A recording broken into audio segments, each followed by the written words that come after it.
आज विधानसभेमध्ये लक्षवेधीच्या माध्यमातून ज्या प्रकल्पग्रस्त भूमिपुत्रांनी आपल्या पिकत्या शेत जमिनी 50-60 वर्षापूर्वी सिडकोनी हस्तांतरित केल्या, मुंबईची गर्दी कमी होण्यासाठी नवी मुंबईची स्थापना केली, त्या प्रकल्पग्रस्तांच्या घरांना आणि अल्पदरातली जी लोक आहेत, माथाडी मापाडी, त्यांना घरांना नोटीस आलेल्या आहेत आणि त्या नोटिसांमुळे संपूर्ण नवी मुंबईमध्ये प्रकल्पग्रस्तांच्या घरांना नोटीस दिल्यामुळे लोकांमध्ये भीतीचं आणि दहशतीचं वातावरण निर्माण झालेलं आहे। या नव्या मुंबईच्या भूमिपुत्रांनी जमिनी दिल्यामुळे अनेक प्रकल्प नव्या मुंबईमध्ये आलेले आहेत। आज नवी मुंबई इंटरनॅशनल एअरपोर्ट विमानतळ सुद्धा आमच्या इथे आलेलं आहे। अनेक MIDCच्या कंपन्या आलेल्या आहेत, वेगवेगळे प्रकल्प आलेले आहेत आणि अजून या राज्याचे माननीय मुख्यमंत्री देवेंद्र फडणवीस साहेब यांनी सुद्धा काल सभागृहात घोषणा केलेली आहे की नव्या मुंबईला देश स्तरावरती आणण्यासाठी आपले नवीन नवीन प्रकल्प येणार आहेत। पण असं एकीकडे चित्र असताना दुसरीकडे कोणतरी कोर्टात जातं आणि त्यामुळे आमच्या प्रकल्पग्रस्तांची घरं जी 70-70, 80-80 वर्ष बांधलेले आहेत त्यांना नोटिसा येतात अनधिकृत बांधकामं म्हणून। त्याची आज लक्षवेधी घेतली होती।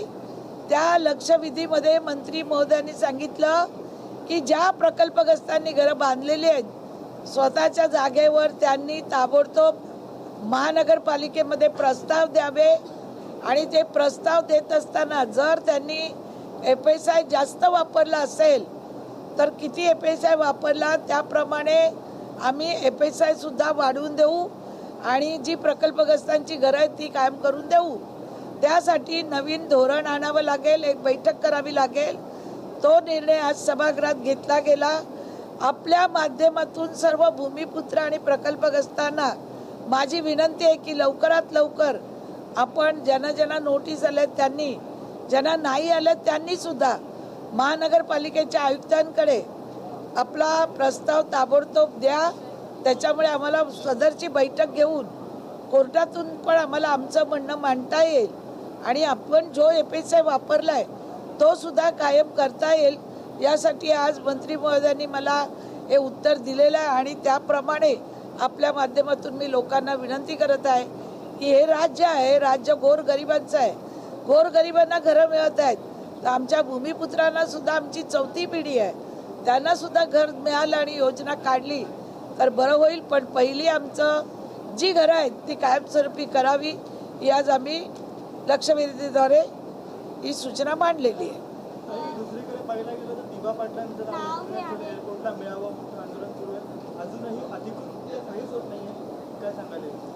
माननीय राज्याचे मुख्यमंत्री देवाभाऊ देवेंद्र फडणवीसजी यांनी वेळोवेळी सांगितलेलं आहे, नाव होईल, प्रोसिजरमध्ये आहे।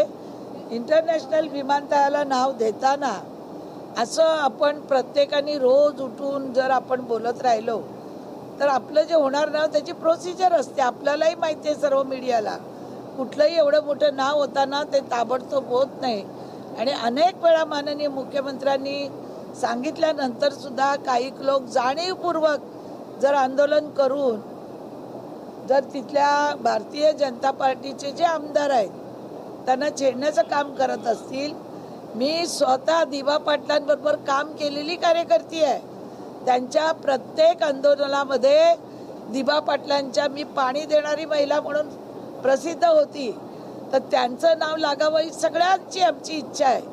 पण काही लोक वेगवेगळे आंदोलनं करून दिशाभूल करण्याचं काम, क्रेडिट घेण्याचं काम करतात आहे। पण या राज्याचे माननीय मुख्यमंत्री थोडा उशीर जरी लागला तरी या नावावरती आपल्याला माहिती आहे दिल्ली दरबारामध्ये सुद्धा प्रस्ताव गेलेला आहे, त्याच्यावर चर्चा होईल, मान्यता घ्यावी लागेल सर्व खासदारांची, तिथल्या मंत्र्यांची आणि मगच हे नाव होईल।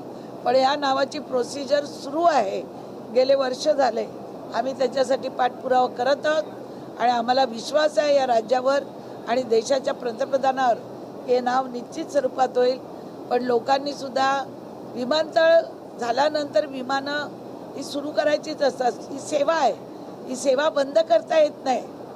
लोक जे म्हणतात आंदोलन करू, हे करू, ते करू, माझी सगळ्यांना विनंती आहे का निश्चित स्वरूपामध्ये दिवा पाटलांचं नाव आदरणीय यांचं दिलं जाईल, अशी आमची भावना आहे. एक प्रश्नच हा होता आपला की विमानतळ सुरू होणार आहे, मात्र तरी देखील अजून काम आलं नाहीये, तरी किती वेळ लागू शकतो या सगळ्या गोष्टी? तुमचा अनुभव आहे. विमानतळ सुरू झालंय, ती लोकसेवा आहे, ती दिलीच गेली पाहिजे. आणि हे कधी होईल काय होईल मीही सांगू शकत नाही. मी काही भविष्य बघणारी कोणी भविष्यवाणी नाही. केंद्र शासनाच्याकडनं जेव्हा होईल, पण होईल असं माननीय मुख्यमंत्री वेळोवेळी आम्हाला बोललेले आहेत. तर आम्ही पण श्रद्धा सबुरी का पल मिठा होता है या धोरणाने चाललं पाहिजे. निश्चित स्वरूपात दिवा पाटलांचं नाव होईल. ताई, जो प्रकल्पग्रस्त लोग हैं उन्हें नोटिस आ रहा है नवी मुंबई में सिडको की तरफ से, आपने भूमिका रखी है और मैं यही कहना चाहूँगी कि जो प्रकल्पग्रस्तों ने अपनी जो ज़मीनें हैं वो अनेक प्रकल्प के लिए सिडको को दी, संपादित की. आज 50-60 साल के ऊपर हो गया और आज हमारे घर को नोटिस आती है कि तुम अनधिकृत घर में रह रहे. ठीक है, हमारी चौथी पीढ़ी हमने घर बढ़ाया है, एफएसआई बढ़ाया है.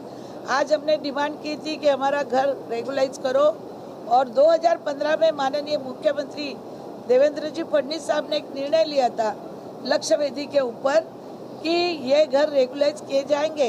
उसका जीआर नहीं निकला अभी तक.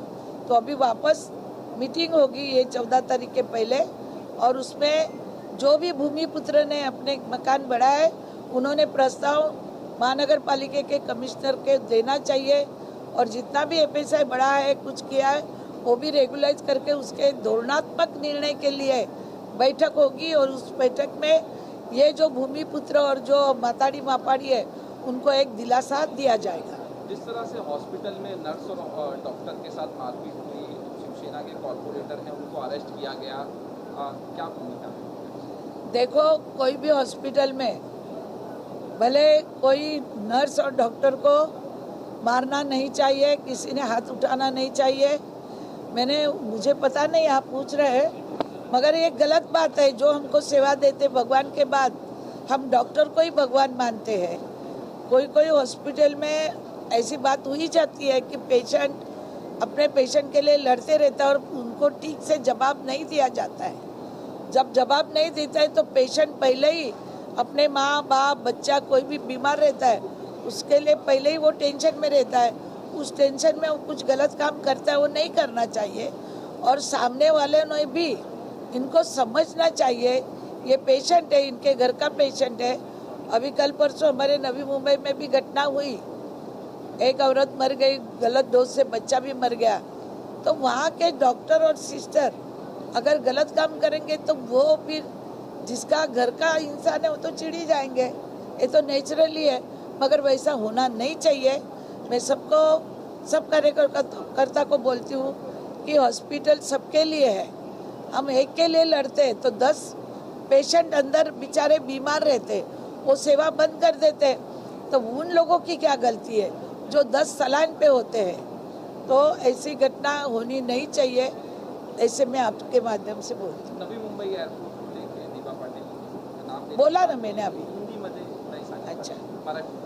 देखिए, इस राज्य के माननीय मुख्यमंत्री जी देवेंद्र फडणवीस साहब, उन्होंने इंटरनेशनल एयरपोर्ट दिवा पाटिल का नामकरण जो है उसका प्रस्ताव दिल्ली दरबार में दिया है. दिल्ली में सब खासदार मंत्री सब वहाँ के जो लोग हैं वहाँ अभी माननीय हमारे देश के प्रधान आदरणीय नरेंद्र भाई मोदी जी, अमित शाह जी, उनको भी सब जाके मिल के आए हैं.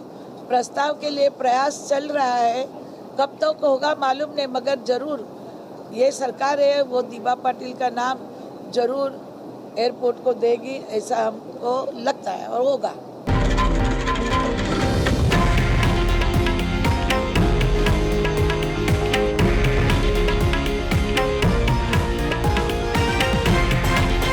हे आहे देशातील नंबर 1 न्यूज नेटवर्क आणि आपण पाहत आहात TV9 मराठी, एकमेव.